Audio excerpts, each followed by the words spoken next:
Good afternoon, this is Nicholas from Gandora Gaming, and this is my Magellan deck profile post set 4. I'm really excited to go over this deck profile with you all today, and let's just get straight into this. So first things first, we gotta talk about our purple leader, that being Magellan. He is a 5,000 attack leader with 5 life, and during your turn, once per turn, when a Dawn card is returned from your field to the Dawn deck, your leader gains 1,000 power of his turn. This is a really solid ability for purple, because basically it says whenever you activate one of your strong purple effects that return Dawn back to the deck, you get 1,000 power on him, which is really good. It becomes a 6k during your turn.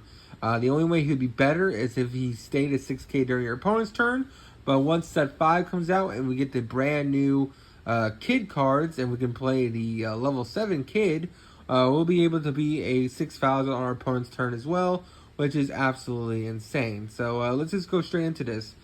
First things first, we're playing 3 Kaido. Kaido is just a really powerful monster. He is basically our killer. He has Rush on play, and if you return 5 Dawn, basically you get to KO a 6 cost on the field, which is absolutely insane, and overall really good. Of course, we are playing Magellan himself. Magellan is probably our other boss monster in the deck. This guy's absolutely insane. He's a 5 cost, and on play, both players -1 Dawn and put it back into their deck, which is absolutely insane. And then on KO, your opponent minuses 2 Dawn from their deck and put it back into their Dawn deck, which is absolutely insane. So this guy minuses 3 Dawn in total, which is absolutely incredible. And the fact that you can summon multiple of him, meaning your opponent can't kill a Magellan, because if they do, they'll set him back multiple turns of Dawn, which is absolutely insane. We're also playing, of course, X Drake. He is a 2 cost counter, which is absolutely incredible. Not to mention he is a decent level 5, where on play, -1 Dawn, your opponent trashes a card from their hand. Now, you usually don't summon him unless you're going for game, but this card is usually just played because of the 2k counter. We're also playing, of course, the Jailer Beast. We have, of course, my favorite one being the Koala right here. This guy is basically a blocker. Also, on KO, you add a Dawn, which is absolutely insane, as long as your leader is Magellan, which is really good. We also have Minotaur, who, if you're on KO, gives you a Dawn. Also, he gives double damage, so if he ever attacks your opponent's life, they will take 2 damage, which is 2 life, which is really insane.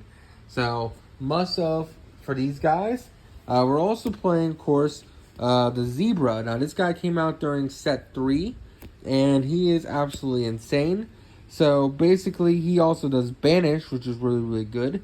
So, he does double damage, he's a blocker, and he banishes a card from their life, which is really good. So, instead of adding it to their hand, it gets sent to graveyard instead, which is really strong. And, of course, when he's KO'd, you get a Dawn. The weakest of the Jailer Beast has to be this guy. The only benefit is that he's a 3 cost instead of a 5 cost, but he does not have a counter. And also, he only does is that on KO, if your leader is impelled down, you draw 2, trash 1, which is pretty alright. He gives a flex spot. You can probably put him in for Kid or King, whichever you want. This guy is your only flex spot in the deck. We're also playing Sadie, because Sadie is not only a 2k counter, but also she has the ability on play to special summon a Jailer Beast from your hand, which is absolutely insane. So not only is she a 2k counter, but also she summons a Jailer Beast from your hand for free, which is absolutely insane.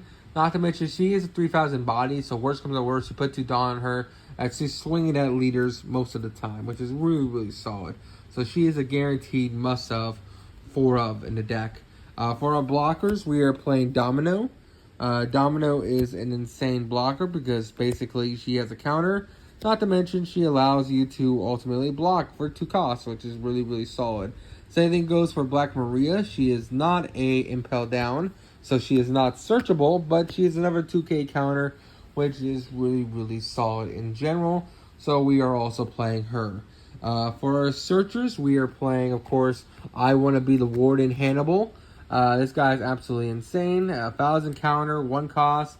Basically, once per turn, on play, you get to reveal the top 5 of your deck and then add a purple card that lists Impel Down in it, except Hannibal himself, which is really, really insane.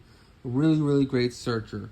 We're also playing, of course, the field spell of the deck, Impel Down. Basically, what it allows you to do is that you can trash 1 card from your hand, reveal the top 3 cards to your deck, and then add an Impel Down type from your deck to hand. Really, really good mulligan effect, which is absolutely solid. Not to mention, whatever you don't pick gets put on the bottom deck in any order. So you can put the cards you want to not really get on the bottom deck, which is really, really insane. And then finally, for the final card, we're playing Judgment of Hell. This is probably one of the best counter spells in the game. Basically, it's a 2 cost, -1 Dawn. Give up to 2 of your opponent's characters or leader minus 3,000 power during this turn. A very, very insane ability. Also, if it's hit off your life, your opponent has 6 or more Dawn cards on their field. They have to return a Dawn from their Dawn deck to the deck, which just sets them back a turn, which is really, really insane. This is a must-have 4 of in the deck. And yeah, that's really all I have to say about this one. I hope you all enjoyed. Don't do anything stupid, and I'll see y'all next one. Bye-bye.